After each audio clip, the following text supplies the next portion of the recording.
Tranquil Tales. The Secret Garden by Frances Hodgson Burnett. Part 5. Chapter 17. A Tantrum.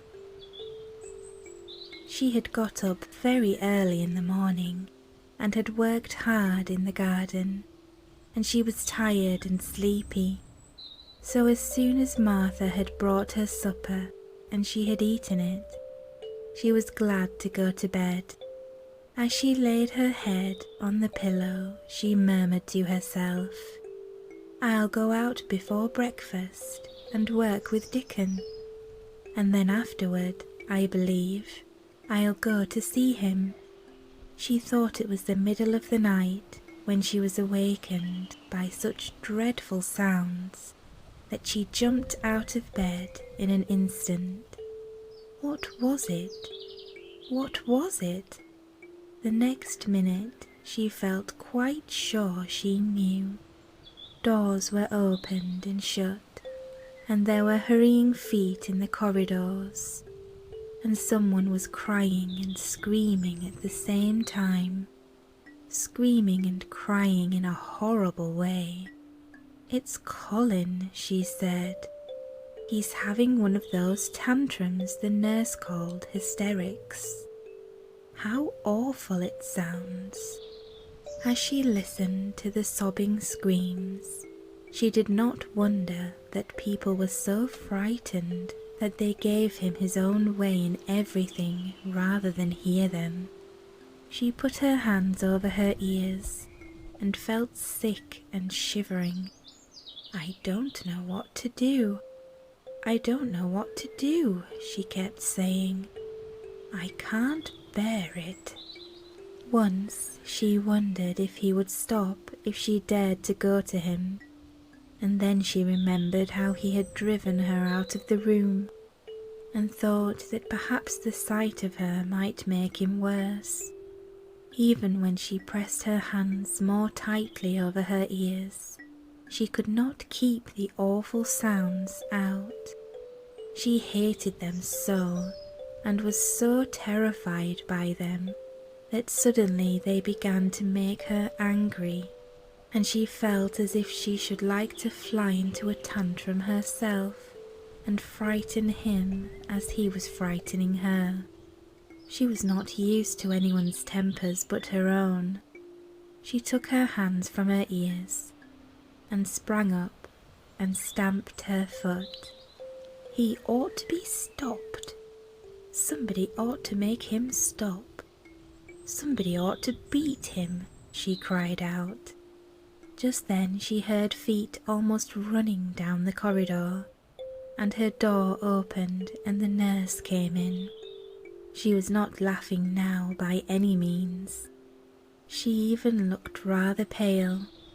"He's worked himself into hysterics," she said in a great hurry. "He'll do himself harm. No one can do anything with him. You come and try, like a good child. He likes you."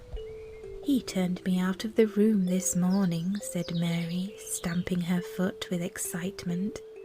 The stamp rather pleased the nurse. The truth was that she had been afraid she might find Mary crying and hiding her head under the bedclothes. "That's right," she said. "You're in the right humour. You go and scold him. Give him something new to think of. Do go, child, as quick as ever you can." It was not until afterward that Mary realised that the thing had been funny as well as dreadful. That it was funny that all the grown-up people were so frightened that they came to a little girl just because they guessed she was almost as bad as Colin himself. She flew along the corridor, and the nearer she got to the screams, the higher her temper mounted. She felt quite wicked by the time she reached the door. She slapped it open with her hand and ran across the room to the four-posted bed. "You stop," she almost shouted. "You stop! I hate you! Everybody hates you! I wish everybody would run out of the house and let you scream yourself to death. You will scream yourself to death in a minute, and I wish you would." A nice sympathetic child could neither have thought nor said such things, but it just happened that the shock of hearing them was the best possible thing for this hysterical boy, whom no one had ever dared to restrain or contradict. He had been lying on his face, beating his pillow with his hands, and he actually almost jumped around. He turned so quickly at the sound of the furious little voice. His face looked dreadful, white and red and swollen, and he was gasping and choking. But savage little Mary did not care an atom. "If you scream another scream," she said, "I'll scream too, and I can scream louder than you can, and I'll frighten you. I'll frighten you." He actually had stopped screaming because she had startled him so. The scream which had been coming almost choked him. The tears were streaming down his face and he shook all over. "I can't stop," he gasped and sobbed. I can't." "You can," shouted Mary. "Half that ails you is hysterics and temper. Just hysterics, hysterics, hysterics." And she stamped each time she said it. "I felt the lump. I felt it," choked out Colin. "I knew I should. I shall have a hunch on my back, and then I shall die." And he began to writhe again, and turned on his face and sobbed and wailed. But he didn't scream. "You didn't feel a lump," contradicted Mary fiercely. "If you did, it was only a hysterical lump. Hysterics make lumps. There's nothing the matter with your horrid back. Nothing but hysterics. Turn over and let me look at it." She liked the word hysterics, and felt somehow as if it had an effect on him. He was probably like herself and had never heard it before.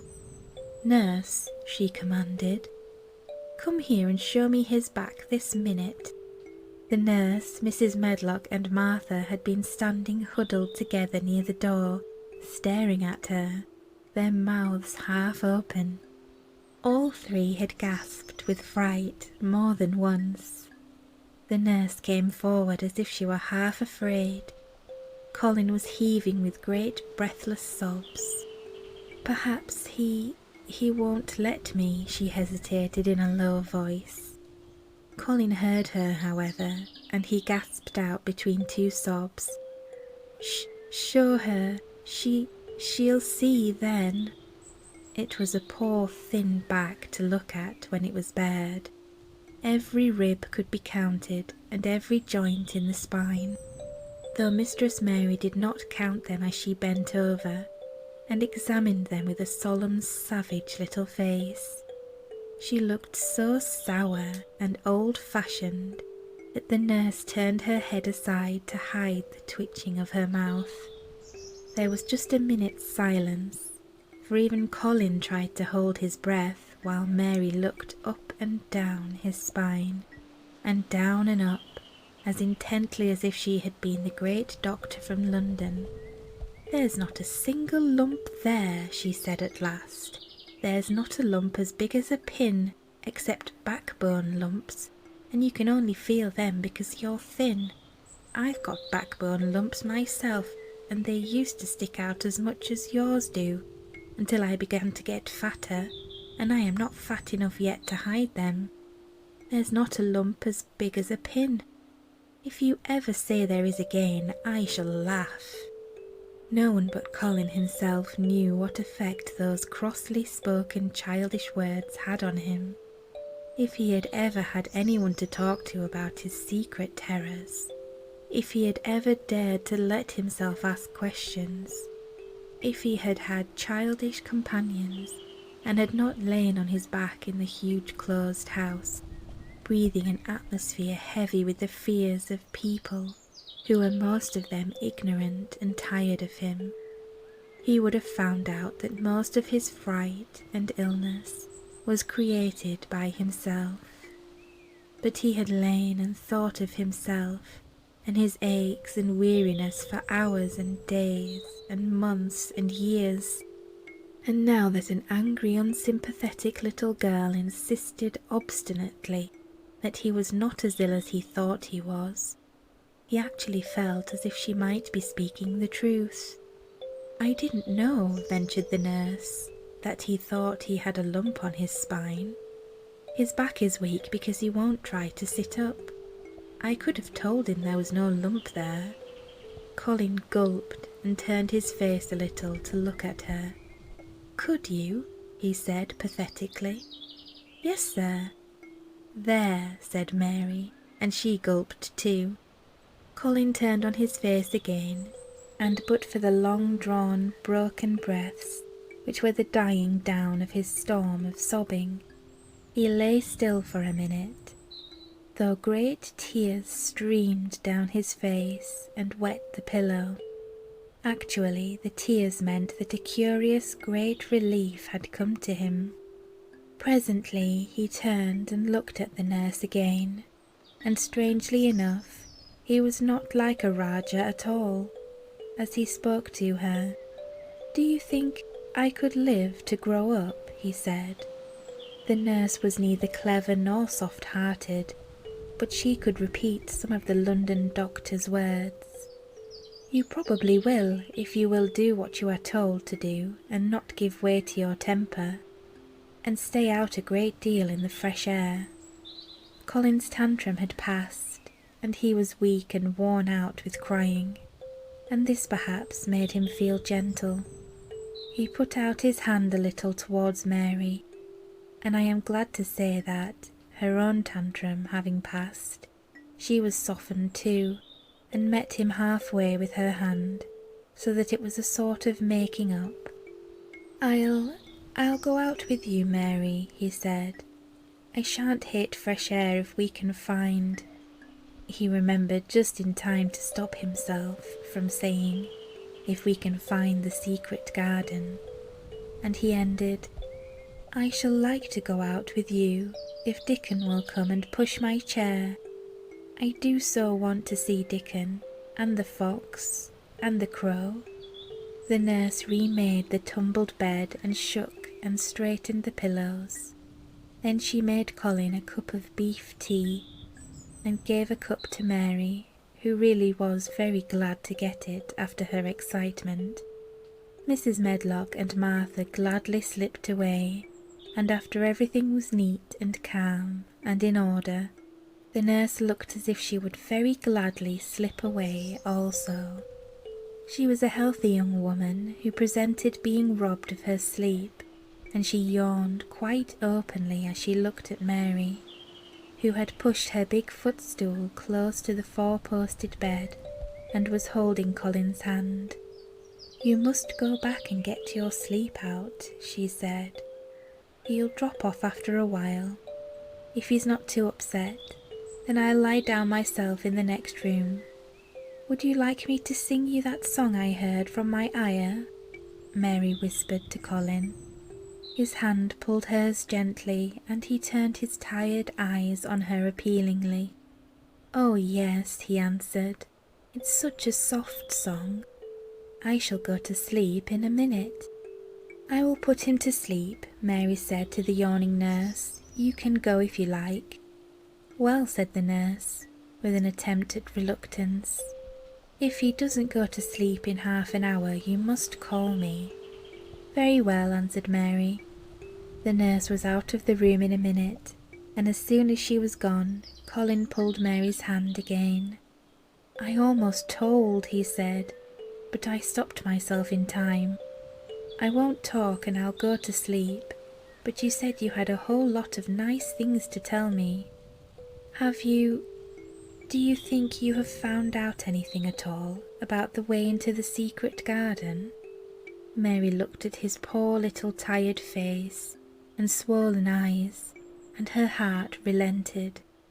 Yes, she answered. I think I have. And if you will go to sleep, I will tell you tomorrow. His hand quite trembled. Oh, Mary, he said. Oh, Mary, if I could get into it, I think I should live to grow up. Do you suppose that instead of singing the Ayah song, you could just tell me softly, as you did that first day, what you imagine it looks like inside? I am sure it will make me go to sleep. Yes, said Mary, shut your eyes. He closed his eyes and lay quite still, and she held his hand and began to speak very slowly and in a very low voice. I think it has been left alone so long that it has grown all into a lovely tangle. I think the roses have climbed and climbed and climbed until they hang from the branches and walls and creep over the ground, almost like a strange grey mist. Some of them have died, but many are alive, and when the summer comes, there will be curtains and fountains of roses. I think the ground is full of daffodils and snowdrops and lilies and iris working their way out of the dark. Now the spring has begun. Perhaps. The soft drone of her voice was making him stiller and stiller, and she saw it and went on. Perhaps they are coming up through the grass. Perhaps there are clusters of purple crocuses and gold ones even now. Perhaps the leaves are beginning to break out and uncurl, and perhaps the grey is changing, and a green gauze veil is creeping and creeping over everything, and the birds are coming to look at it, because it is so safe and still. And perhaps, very softly and slowly indeed, the robin has found a mate and is building a nest, and Colin was asleep. Chapter 18. The Munnot Waste No Time. Of course, Mary did not waken early the next morning. She slept late because she was tired, and when Martha brought her breakfast, she told her that though Colin was quite quiet, he was ill and feverish, as he always was after he had worn himself out with a fit of crying. Mary ate her breakfast slowly as she listened. He says he wishes thou would please go and see him as soon as thou can, Martha said. It's queer what a fancy he's took to thee. Thou did give it him last night, for sure, didn't thou? Nobody else would have dared do it. Poor lad. He's been spoilt till salt wouldn't save him. Mother says as the two worst things as can happen to a child is never to have his own way, or always to have it. She doesn't know which is the worst. Thou was in a fine temper thyself too, but he says to me when I went into his room, please ask Miss Mary if she'll please come and talk to me. Think o' him saying please. Will thou go, miss? I'll run and see Dickon first, said Mary. No, I'll go and see Colin first and tell him. I know what I'll tell him, with a sudden inspiration. She had her hat on when she appeared in Colin's room, and for a second he looked disappointed. He was in bed, his face was pitifully white, and there were dark circles around his eyes. I'm glad you came, he said. My head aches and I ache all over because I'm so tired. Are you going somewhere? Mary went and leaned against his bed. "I won't be long," she said. "I'm going to Dickon, but I'll come back. Colin, it's something about the garden." His whole face brightened and a little colour came into it. "Oh, is it?" he cried out. "I dreamed about it all night. I heard you say something about grey changing into green, and I dreamed I was standing in a place all filled with trembling little green leaves. And there were birds on nests everywhere, and they looked so soft and still. I'll lie and think about it until you come back." In 5 minutes, Mary was with Dickon in their garden. The fox and the crow were with him again, and this time he had brought 2 tame squirrels. "I came over on the pony this morning," he said. He is a good little chap, Jump is.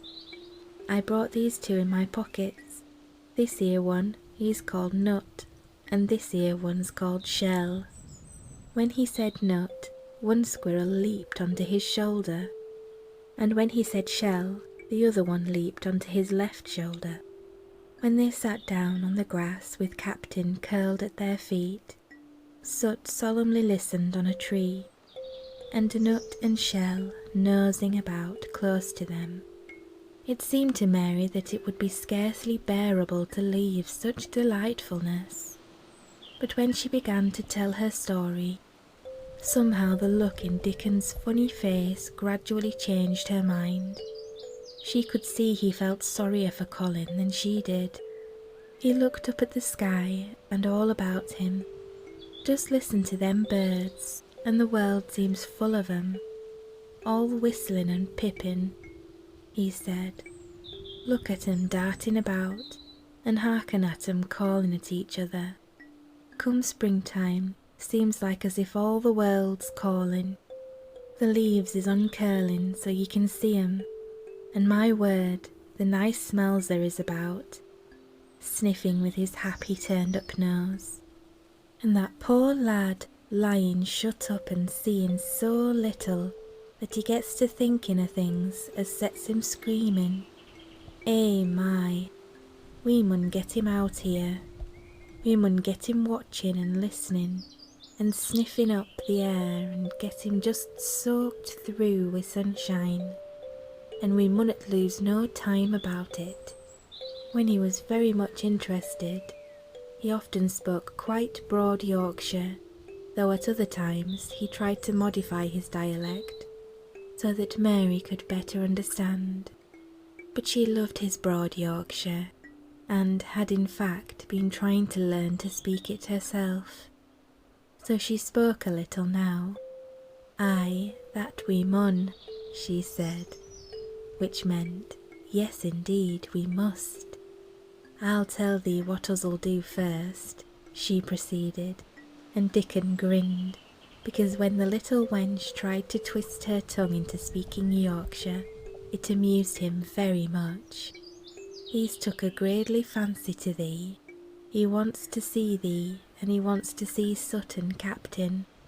When I go back to the house to talk to him, I'll ax him if tha canna come and see him tomorrow morning, and bring tha creatures with thee, and then, in a bit, when there's more leaves out, and happen a bud or 2, we'll shall get him out, and tha shall push him in his chair, and we'll bring him out here and show him everything." When she stopped, she was quite proud of herself.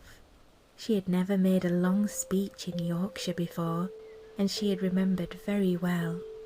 "Thou mun talk a bit of Yorkshire like that to Mester Colin," Dickon chuckled. "Thou'll make him laugh, and there's nought as good for ill folk as laughing is.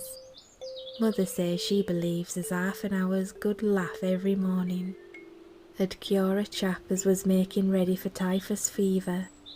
"I'm going to talk Yorkshire to him this very day," said Mary, chuckling herself.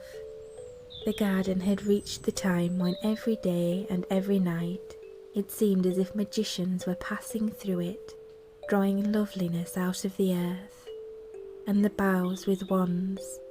It was hard to go away and leave it all, particularly as Nut had actually crept slipped onto her dress, and Shell had scrambled down the trunk of the apple tree they sat under, and stayed there looking at her with inquiring eyes. But she went back to the house, and when she sat down close to Colin's bed, he began to sniff as Dickon had, though not in such an experienced way. "You smell like flowers and fresh things," he cried out quite joyously. "What is it you smell of?" "It's cool and warm and sweet all at the same time." "It's the wind from the moor," said Mary. "It comes a sitting on the grass under a tree wi' Dickon and wi' Captain and Sut and Nut and Shell. It's the springtime and out o' doors and sunshine as smells as gradely." She said it as broadly as she could, and you do not know how broadly Yorkshire sounds until you have heard someone speak it. Colin began to laugh. "What are you doing?" he said. "I never heard you talk like that before. How funny it sounds." "I'm giving thee a bit of Yorkshire," answered Mary triumphantly. "I canna talk as gradely as Dickon and Martha can, but thou sees I can shape a bit. Doesn't thou understand a bit of Yorkshire when thou hears it? And thou, a Yorkshire lad thyself, bred and born, I wonder thou'rt not ashamed of thy face." And then she began to laugh too, and they both laughed until they could not stop themselves, and they laughed until the room echoed, and Mrs. Medlock, opening the door to come in, drew back into the corridor and stood listening amazed. "Well, upon my word," she said, speaking rather broad Yorkshire herself, because there was no one to hear her, and she was so astonished. Whoever heard the like, whoever on earth would have thought it? There was so much to talk about. It seemed as if Colin could never hear enough of Dickon and Captain and Sut and Nut and Shell, and the pony whose name was Jump. Mary had run round into the wood with Dickon to see Jump. He was a tiny little shaggy moor pony, with thick locks hanging over his eyes, and with a pretty face and a nuzzling velvet nose.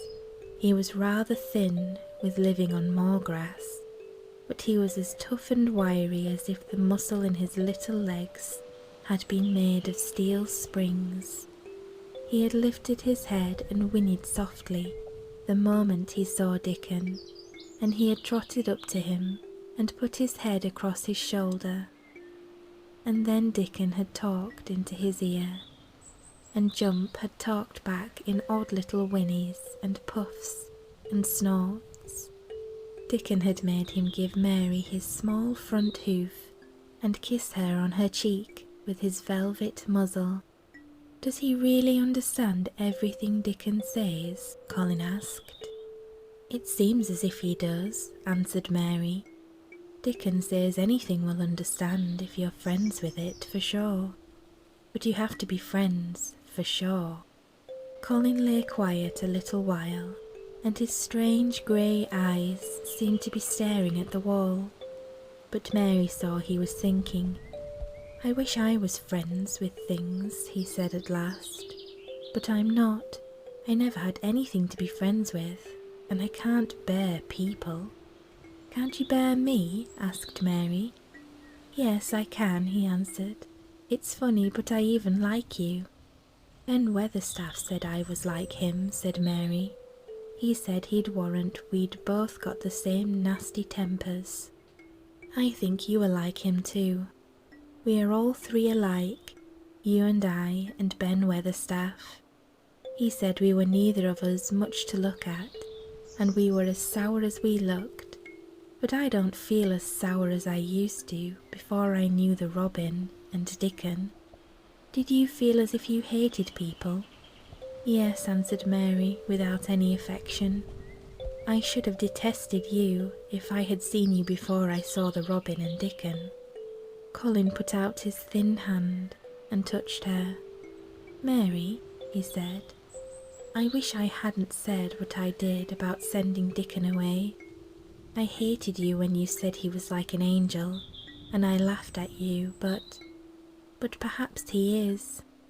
Well, it was rather funny to say it, she admitted frankly, because his nose does turn up, and he has a big mouth, and his clothes have patches all over them, and he talks broad Yorkshire. But if an angel did come to Yorkshire and live on the moor, if there was a Yorkshire angel, I believe he'd understand the green things and know how to make them grow, and he would know how to talk to the wild creatures as Dickon does, and they'd know he was friends for sure. I shouldn't mind Dickon looking at me, said Colin. I want to see him. I'm glad you said that, answered Mary, because quite suddenly it came into her mind that this was the very minute to tell him. Colin knew something new was coming. Because what? He cried eagerly. Mary was so anxious that she got up from her stool and came to him and caught hold of both his hands. Can I trust you? I trusted Dickon because birds trusted him. Can I trust you, for sure, she implored. Her face was so solemn that he almost whispered his answer. Yes. Well, Dickon will come to see you tomorrow morning, and he'll bring his creatures with him. Oh, Colin cried out in delight. But that's not all, Mary went on, almost pale with solemn excitement. The rest is better. There is a door into the garden. I found it. It is under the ivy on the wall. If he had been a strong, healthy boy, Colin would probably have shouted, "Hooray, hooray, hooray!" But he was weak and rather hysterical. His eyes grew bigger and bigger, and he gasped for breath. "Oh, Mary," he cried out with a half-sob. "Shall I see it? Shall I get into it? Shall I live to get into it?" And he clutched her hands and dragged her towards him. "Of course you'll see it," snapped Mary indignantly. "Of course you'll live to get into it. Don't be silly." And she was so unhysterical and natural and childish that she brought him to his senses, and he began to laugh at himself. And a few minutes afterward, she was sitting on her stool again, telling him not what she had imagined the secret garden to be like, but what it really was, and Colin's aches and tiredness were forgotten, and he was listening enraptured. "It is just what you thought it would be," she said at last. "It sounds just as if you had really seen it. You know, I said that when you told me first." Mary hesitated about 2 minutes and then boldly spoke the truth. "I had seen it, and I had been in," she said. "I found the key and got in weeks ago, but I daren't tell you. I daren't because I was so afraid I couldn't trust you, for sure." Chapter 19. It has come. Of course, Dr. Craven had been sent for the morning after Colin had had his tantrum. He was always sent for at once when such a thing occurred, and he always found, when he arrived, a white, shaken boy lying on his bed, sulky and still so hysterical that he was ready to break into fresh sobbing at the least word. In fact, Dr. Craven dreaded and detested the difficulties of these visits. On this occasion, he was away from Misselthwaite Manor until afternoon. "How is he?" he asked Mrs. Medlock, rather irritably, when he arrived. "He will break a blood vessel in one of those fits some day. The boy is half insane with hysteria and self-indulgence." "Well, sir," answered Mrs. Medlock, "you'll scarcely believe your eyes when you see him. That plain, sour-faced child that's almost as bad as himself has just bewitched him. How she's done it there's no telling. The Lord knows she's nothing to look at, and you scarcely ever hear her speak. But she did what none of us dare do. She just flew at him like a little cat last night, and stamped her feet, and ordered him to stop screaming, and somehow she startled him so that he actually did stop. And this afternoon, well, just come up and see, sir, it's past crediting. The scene which Dr. Craven beheld when he entered his patient's room was indeed rather astonishing to him. As Mrs. Medlock opened the door, he heard laughing and chattering. Colin was on his sofa in his dressing gown, and he was sitting up quite straight, looking at a picture in one of the garden books, and talking to the plain child, who at that moment could scarcely be called plain at all, because her face was so glowing with enjoyment. Those long spires of blue ones. We'll have a lot of those, Colin was announcing. They're called delphiniums. Dickon says they're larkspurs, made big and grand, cried Mistress Mary. There are clumps there already. Then they saw Dr. Craven and stopped. Mary became quite still, and Colin looked fretful. "I'm sorry to hear you were ill last night, my boy," Dr. Craven said, a trifle nervously. He was rather a nervous man. "I'm better now, much better," Colin answered, rather like a Rajah. "I'm going out in my chair in a day or two, if it is fine. I want some fresh air." Dr. Craven sat down by him and felt his pulse and looked at him curiously.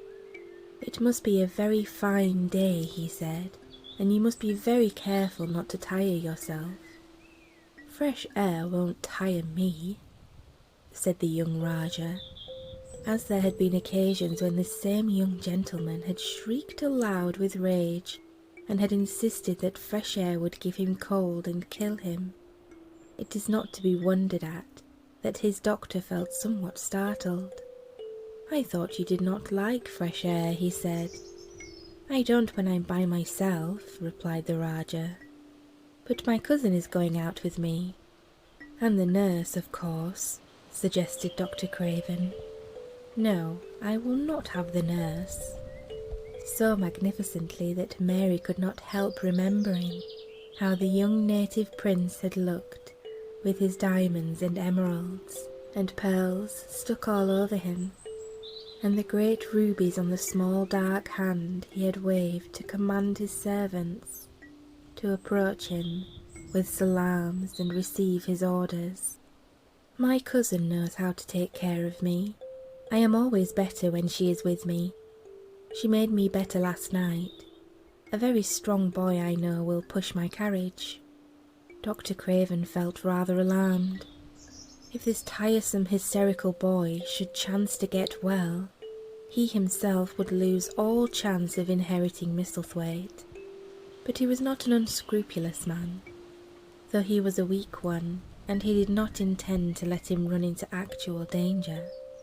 He must be a strong boy and a steady boy, he said, and I must know something about him. "Who is he? What is his name?" "It's Dickon," Mary spoke up suddenly. She felt somehow that everybody who knew them all must know Dickon, and she was right too. She saw that in a moment Dr. Craven's serious face relaxed into a relieved smile. "Oh, Dickon," he said. "If it is Dickon, you will be safe enough. He's as strong as a moor pony, is Dickon."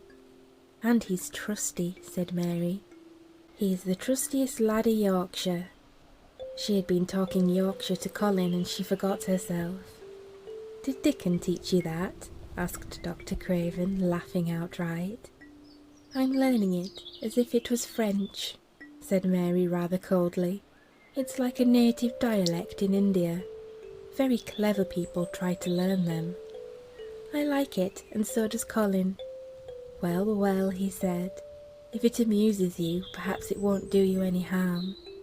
Did you take your bromide last night, Colin?" "No." Colin answered. I wouldn't take it at first, and after Mary made me quiet, she talked me to sleep in a low voice about the spring creeping into a garden. That sounds soothing, said Dr. Craven, more perplexed than ever, and glancing sideways at Mistress Mary sitting on her stool and looking down silently at the carpet. You are evidently better, but you must remember. I don't want to remember, interrupted the Rajah, appearing again. When I lie by myself and remember, I begin to have pains everywhere, and I think of things that make me begin to scream, because I hate them so. If there was a doctor anywhere who could make you forget you were ill, instead of remembering it, I would have him brought here. And he waved a thin hand, which ought really to have been covered with royal signet rings made of rubies. It is because my cousin makes me forget that she makes me better. Dr. Craven had never made such a short stay after a tantrum. Usually he was obliged to remain a very long time and do a great many things. This afternoon he did not give any medicine or leave any new orders, and he was spared any disagreeable scenes. When he went downstairs he looked very thoughtful, and when he talked to Mrs. Medlock in the library, she felt that he was a much puzzled man. Well, sir, she ventured, could you have believed it? It is certainly a new state of affairs, said the doctor, and there's no denying it is better than the old one. I believe Susan Sowerby's right. I do that, said Mrs. Medlock. I stopped in her cottage on my way to Thwaite yesterday and had a bit of talk with her, and she says to me, well, Sarah Ann, she mayn't be a good child, and she mayn't be a pretty one, but she's a child, and children needs children. We went to school together, Susan Sowerby and me. She's the best sick nurse I know, said Dr. Craven. When I find her in a cottage, I know the chances are that I shall save my patient. Mrs. Medlock smiled. She was fond of Susan Sowerby. She's got away with her as Susan. She went on quite volubly. I've been thinking all morning of one thing she said yesterday. She says, once when I was giving the children a bit of a preach after they'd been fighting, I says to 'em all, when I was at school, my geography told us the world was shaped like an orange, and I found out before I was 10 that the whole orange doesn't belong to nobody. No one owns more than his bit a quarter, and there's times it seems like there's not enough quarters to go round. But don't you, none of you, think as you own the whole orange, or you'll find out you're mistaken, and you won't find it out without hard knocks. What children learns from children, she says, is that there's no sense in grabbing at the whole orange, peel and all. If you do, you'll likely not get even the pips, and them's too bitter to eat. She's a shrewd woman, said Dr. Craven, putting on his coat. Well, she's got a way of saying things, says Mrs. Medlock, much pleased. Sometimes I've said to her, Susan, if you was a different woman and didn't talk such broad Yorkshire, I've seen the times when I should have said you was clever. That night, Colin slept without once awakening, and when he opened his eyes in the morning, he lay still and smiled without knowing it. Smiled because he felt so curiously comfortable. It was actually nice to be awake, and he turned over and stretched his limbs luxuriously. He felt as if tight strings which had held him had loosened themselves and let him go. He did not know that Dr. Craven would have said that his nerves had relaxed and rested themselves. Instead of lying and staring at the wall, he wished he had not awakened.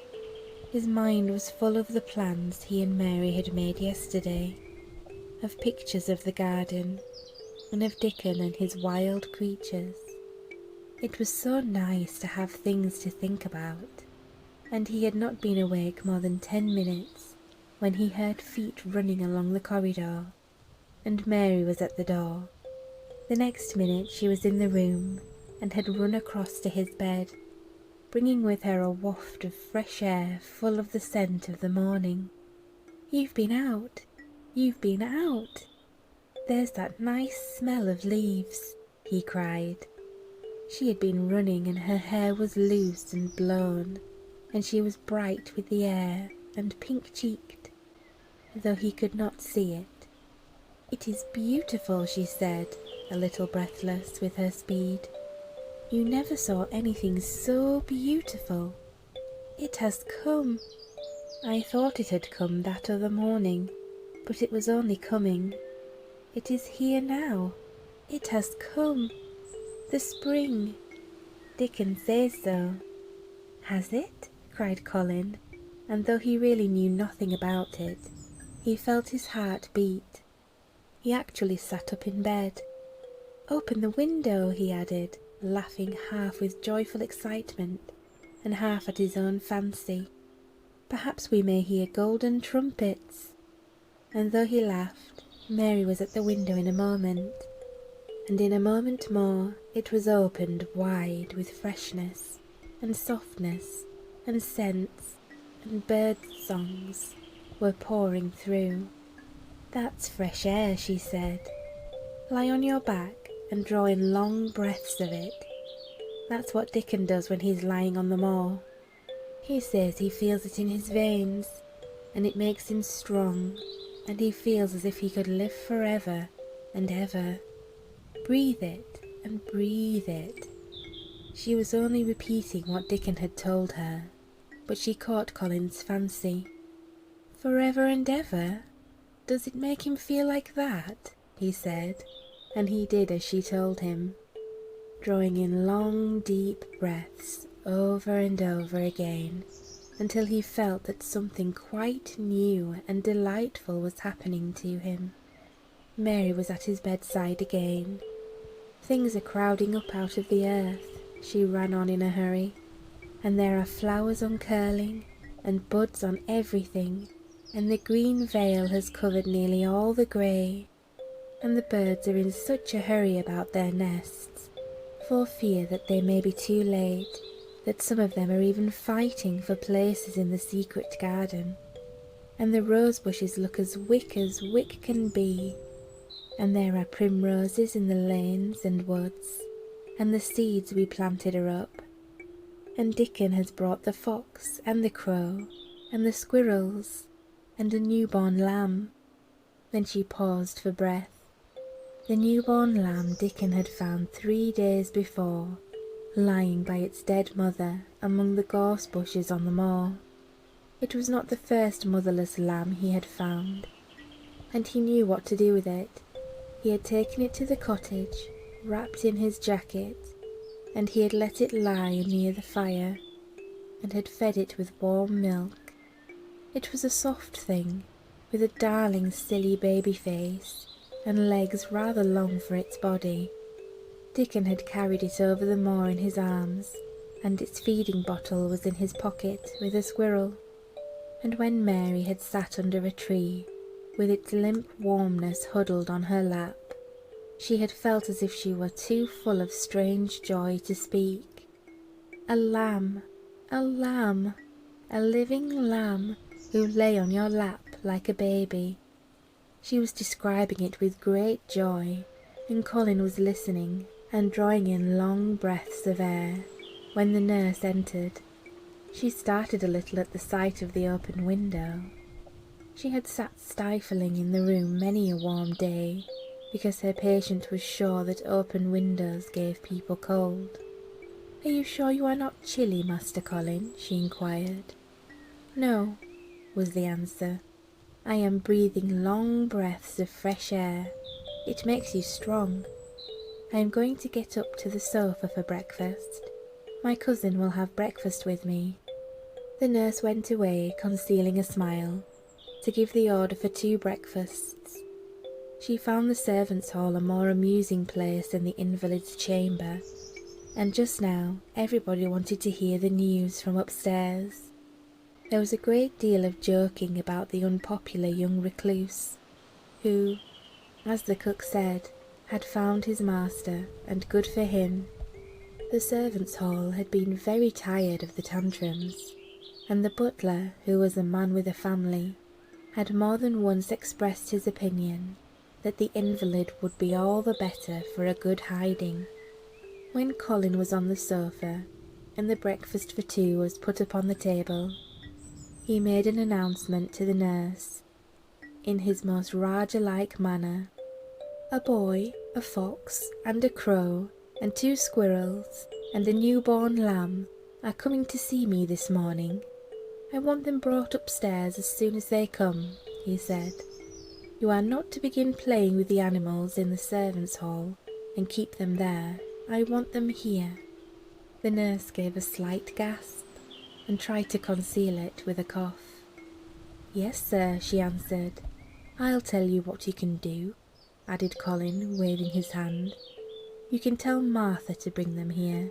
The boy is Martha's brother. His name is Dickon, and he is an animal charmer." "I hope the animals won't bite, Master Colin," said the nurse. "I told you he was a charmer," said Colin austerely. "Charmers' animals never bite."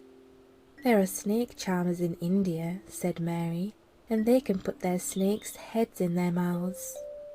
"Goodness," shuddered the nurse. They ate their breakfast with the morning air pouring in upon them. Colin's breakfast was a good one, and Mary watched him with serious interest. "You will begin to get fatter just as I did," she said. "I never wanted my breakfast when I was in India, and now I always want it." "I wanted mine this morning," said Colin. "Perhaps it was the fresh air. When do you think Dickon will come?" He was not long in coming. In about 10 minutes, Mary held up her hand. "Listen," she said. "Did you hear a caw?" Colin listened and heard it. The oddest sound in the world to hear inside a house. A hoarse caw, caw. "Yes," he answered. "That's Soot," said Mary. "Listen again. Do you hear a bleat? A tiny one?" "Oh, yes," cried Colin, quite flushing. "That's the newborn lamb," said Mary. "He's coming." Dickon's moorland boots were thick and clumsy, and though he tried to walk quietly, they made a clumping sound as he walked through the long corridors. Mary and Colin heard him marching, until he passed through the tapestry door onto the soft carpet of Colin's own passage. "If you please, sir," announced Martha, opening the door. "If you please, sir, here's Dickon and his creatures." Dickon came in smiling his nicest wide smile. The newborn lamb was in his arms, and the little red fox trotted by his side. Nut sat on his left shoulder, and Soot on his right, and Shell's head and paws peeped out of his coat pocket. Colin slowly sat up and stared, as he had stared when he first saw Mary, but this was a stare of wonder and delight. The truth was that in spite of all he had heard, he had not in the least understood what this boy would be like, and that his fox and his crow and his squirrels and his lamb were so near to him, and his friendliness, that they seemed almost to be a part of himself. Colin had never talked to a boy in his life, and he was so overwhelmed by his own pleasure and curiosity that he did not even think of speaking. But Dickon did not feel the least shy or awkward. He had not felt embarrassed because the crow had not known his language, and had only stared, and had not spoken to him the first time they met. Creatures were always like that until they found out about you. He walked over to Colin's sofa and put the newborn lamb quietly on his lap, and immediately the little creature turned to the warm velvet dressing gown and began to nuzzle and nuzzle into its folds, and butt its tight curled head with soft impatience against his side. Of course, no boy could have helped speaking then. "What is it doing?" cried Colin. "What does it want?" "It wants its mother," said Dickon, smiling more and more. "I brought it to thee a bit hungry, because I knowed thou'd like to see it feed." He knelt down by the sofa and took a feeding bottle from his pocket. "Come on, little un," he said, turning the small woolly white head with a gentle brown hand. "This is what thou's after. Thou'll get more out of this than thou will out of silk velvet coats. There now." And he pushed the rubber tip of the bottle into the nuzzling mouth, and the lamb began to suck it with ravenous ecstasy. After that, there was no wondering what to say. By the time the lamb fell asleep, questions poured forth, and Dickon answered them all. He told them how he had found the lamb just as the sun was rising 3 mornings ago. He had been standing on the moor listening to a skylark and watching him swing higher and higher into the sky until he was only a speck in the heights of blue. I'd almost lost him but for his song, and I was wondering how a chap could hear it, when it seemed as if he'd get out of the world in a minute. And just then I heard something else far off among the gorse bushes. It was a weak bleating, and I knowed it was a new lamb as was hungry, and I knowed it wouldn't be hungry if it hadn't lost its mother somehow. So I set off searching. I did have a look for it.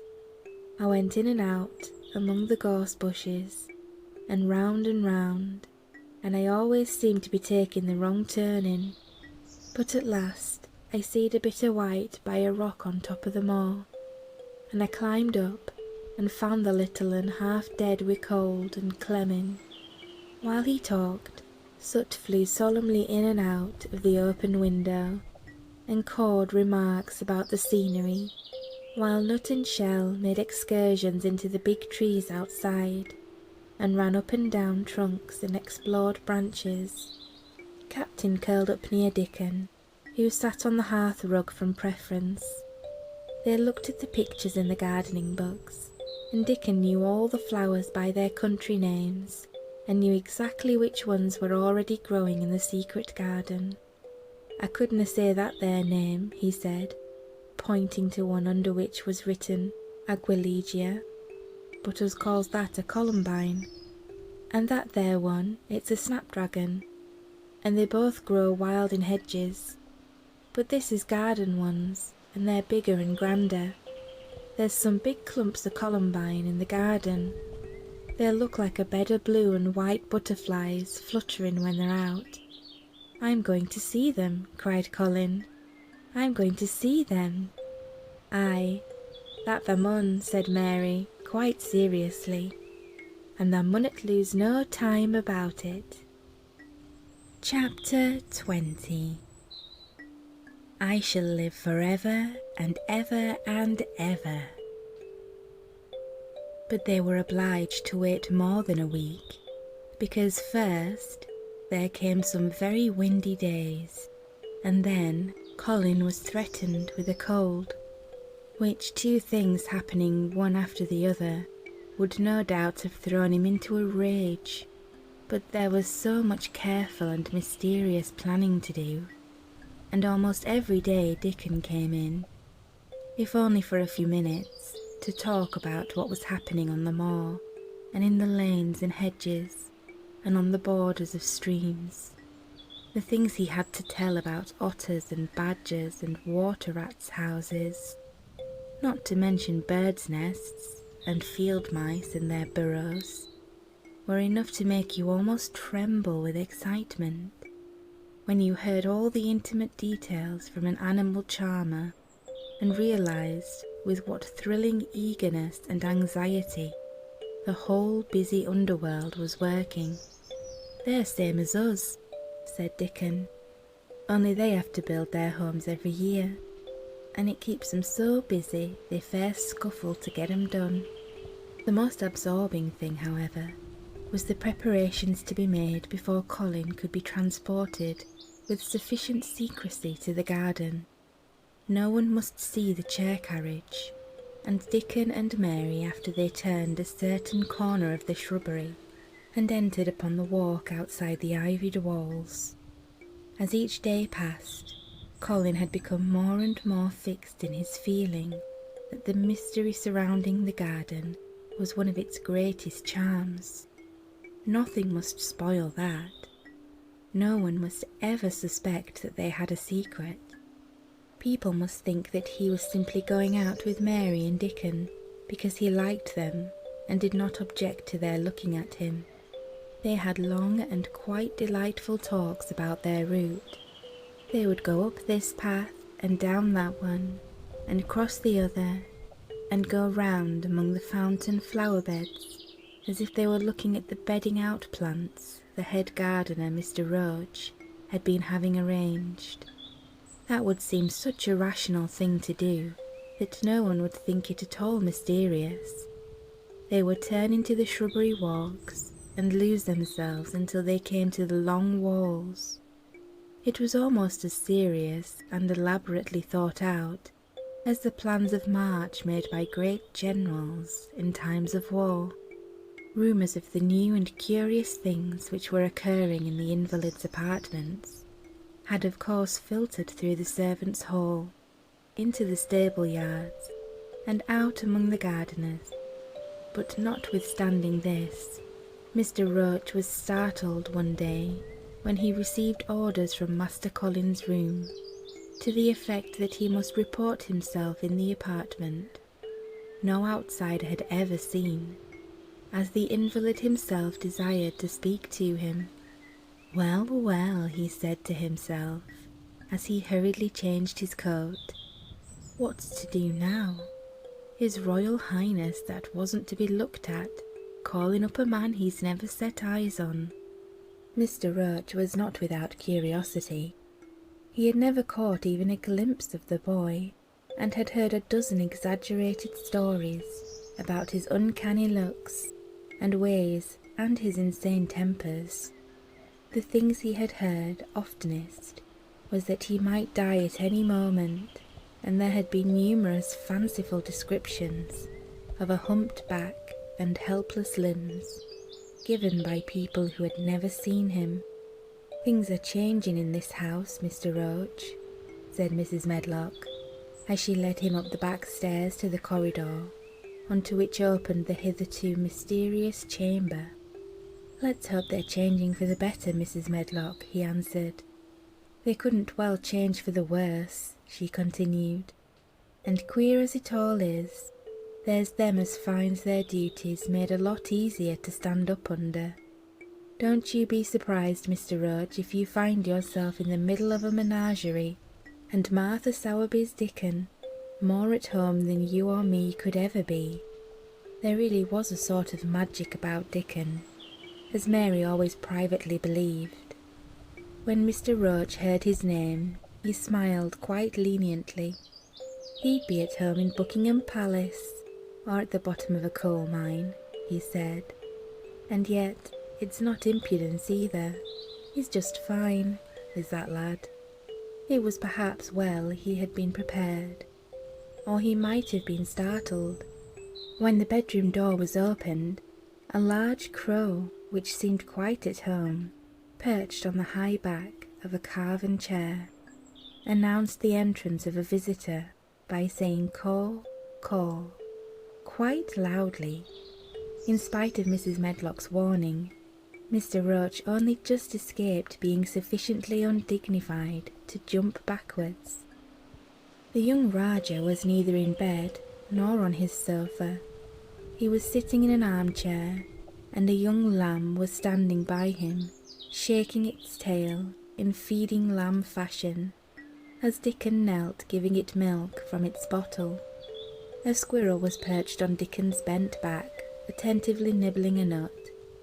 The little girl from India was sitting on a big footstool looking on. "Here is Mr. Roach, Master Colin," said Mrs. Medlock. The young Rajah turned and looked his servitor over. At least, that's what the head gardener felt happened. "Oh, you are Roach, are you?" he said. "I sent for you to give you some very important orders."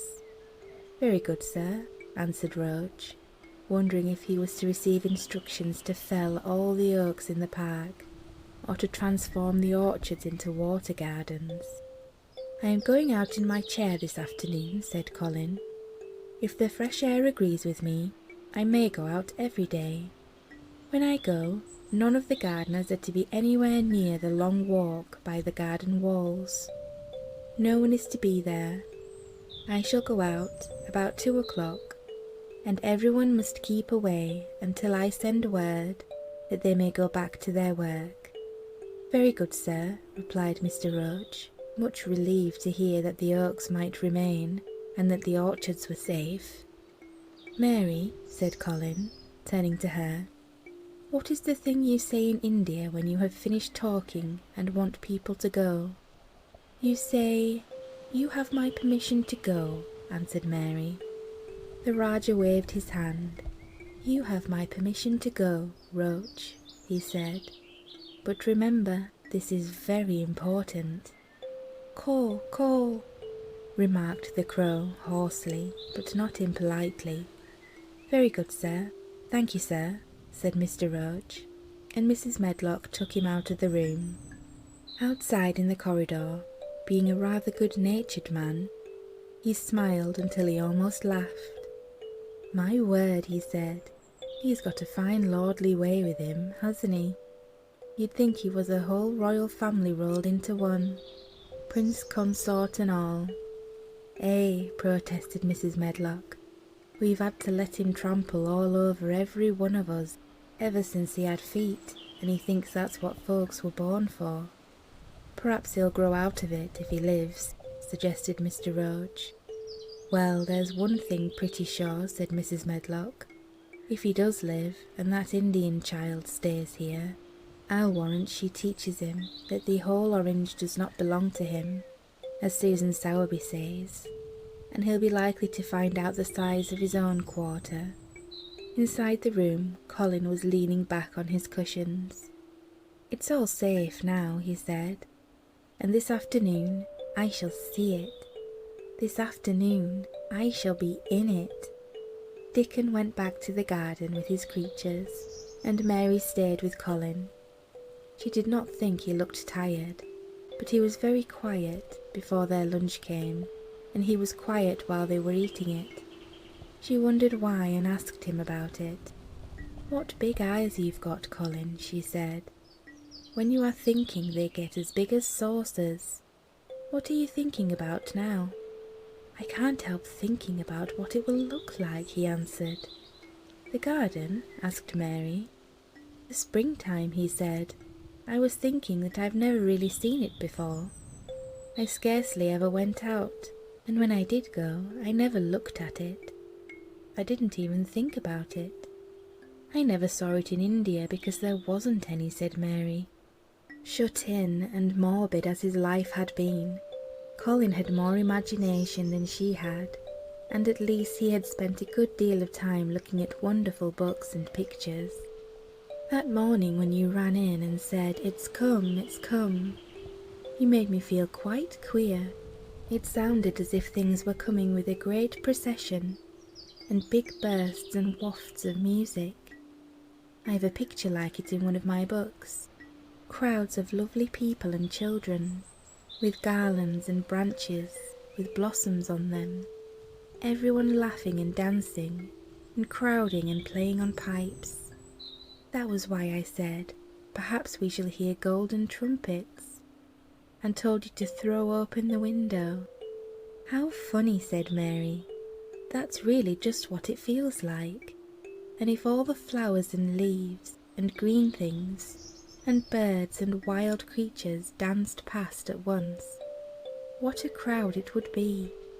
I'm sure they'd dance and sing and flute, and that would be the wafts of music."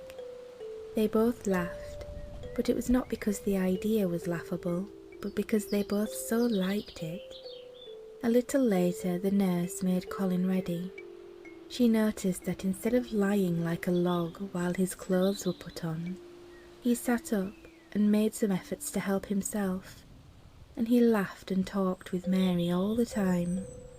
"This is one of his good days, sir," she said to Dr. Craven, who dropped in to inspect him. "He's in such good spirits that it makes him stronger. I'll call in again later in the afternoon, after he has come in," said Dr. Craven. "I must see how the going out agrees with him. I wish," in a very low voice, "that he would let you go with him. I'd rather give up the case this moment, sir, than even stay here while it's suggested," answered the nurse with sudden firmness. "I hadn't really decided to suggest it," said the doctor with his slight nervousness. "We'll try the experiment. Dickon's a lad I'd trust with a newborn child." The strongest footman in the house carried Colin downstairs and put him in his wheeled chair, near which Dickon waited outside. After the manservant had arranged his rugs and cushions, the Rajah waved his hand to him and to the nurse. "You have my permission to go," he said, and they both disappeared quickly, and it must be confessed, giggled when they were safely inside the house. Dickon began to push the wheeled chair slowly and steadily. Mistress Mary walked beside it, and Colin leaned back and lifted his face to the sky. The arch of it looked very high, and the small snowy clouds seemed like white birds floating on outspread wings below its crystal blueness. The wind swept in soft big breaths down from the moor, and was strange with a wild, clear-scented sweetness. Colin kept lifting his thin chest to draw it in, and his big eyes looked as if it were they which were listening instead of his ears. "There are so many sounds of singing and humming and calling out," he said. "What is that scent the puffs of wind bring?" "It's gorse on the moor that's opening out," answered Dickon. "Eh, the bees are at it wonderful today. Not a human creature was to be caught sight of in the paths they took. In fact, every gardener or gardener's lad had been witched away, but they wound in and out among the shrubbery and out and around the flower beds, following their carefully planned route, for the mere mysterious pleasure of it. But when at last they turned onto the long walk by the ivied walls, the excited sense of an approaching thrill made them, for some curious reason they could not have explained, begin to speak in whispers. "This is it," breathed Mary. "This is where I used to walk up and down and wonder. "Is it?" cried Colin, and his eyes began to search the ivy with eager curiousness. "But I can see nothing," he whispered. "There is no door." "That's what I thought," said Mary. Then there was a lovely breathless silence, and the chair wheeled on. "That's the garden where Ben Weatherstaff works," said Mary. "Is it?" said Colin. A few yards more, and Mary whispered again. "This is where the robin flew over the wall," she cried. "Is it?" cried Colin. "Oh, I wish he'd come again." "And that," said Mary with solemn delight, pointing under a big lilac bush, "is where he perched on the little heap of earth and showed me the key." Then Colin sat up. "Where? Where? There?" he cried, and his eyes were as big as the wolf's in Red Riding Hood, when Red Riding Hood felt called upon to remark on them. Dickon stood still, and the wheeled chair stopped. "And this," said Mary, stepping on to the bed close to the ivy, "is where I went to talk to him, when he chirped at me from the top of the wall. And this is the ivy the wind blew back." And she took hold of the hanging green curtain. "Oh, is it? Is it?" gasped Colin. "And here is the handle, and here is the door. Dickon, push him in quickly." And Dickon did it with one strong, steady, splendid push. But Colin had actually dropped back against his cushions, even though he gasped with delight, and he had covered his eyes with his hands and held them there, shutting out everything until they were inside, and the chair stopped as if by magic, and the door was closed.